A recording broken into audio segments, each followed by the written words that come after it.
This is a response to a virus. We're going to begin with the innate response, which happens in the first 0 to 4 hours. So a viral particle is going to attach to a cell and infect it. The infected or stressed cell will secrete interferon alpha and interferon beta. Natural killer cells are going to detect surface molecules expressed on stressed cells by activating receptors, or a lack of detection of class 1 MHC by inhibitory receptors. And this is going to cause the lysis of these stressed cells using perforin, granzyme B, and caspase 3. So viral components will bind to PRRs. So I have it here, a bib, just dots all over it and dots all over the dendritic cell. These are viral components binding to PRRs. They're going to activate macrophages and dendritic cells. Additionally, interferon gamma, secreted by natural killer cells, will activate these cells. These activated macrophages and dendritic cells will secrete interleukin 12, which will further activate natural killer cells. So dendritic cells, activated dendritic cells, are going to phagocytose viral antigens and begin to express co-stimulatory molecules like B7-1 or CD80 and B7-2 or CD86. These co-stimulatory molecules are going to bind to CD28 on T cells. This is a sign of danger and will activate T cells. Dendritic cells also express CCR7, which causes them to travel through lymph to lymph node paracortex or T cell area. The mature dendritic cells are going to display ingested viral antigens on MHC2 to naive CD4 T cells, which will become T helper 1 cells or T helper 2 cells.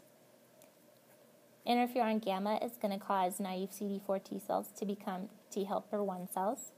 This interferon gamma comes from activated natural killer cells, which we saw up here, as well as from cytotoxic T cells and previously activated T helper 1 cells. Interleukin 4 from mast cells and T cells, they're not really sure how that works, but it's just interleukin 4, so just know that one, will cause naive CD4 T cells to become T helper 2. Now, mature dendritic cells also have the unique ability to display viral antigens on MHC1 to naive CD8 T cells.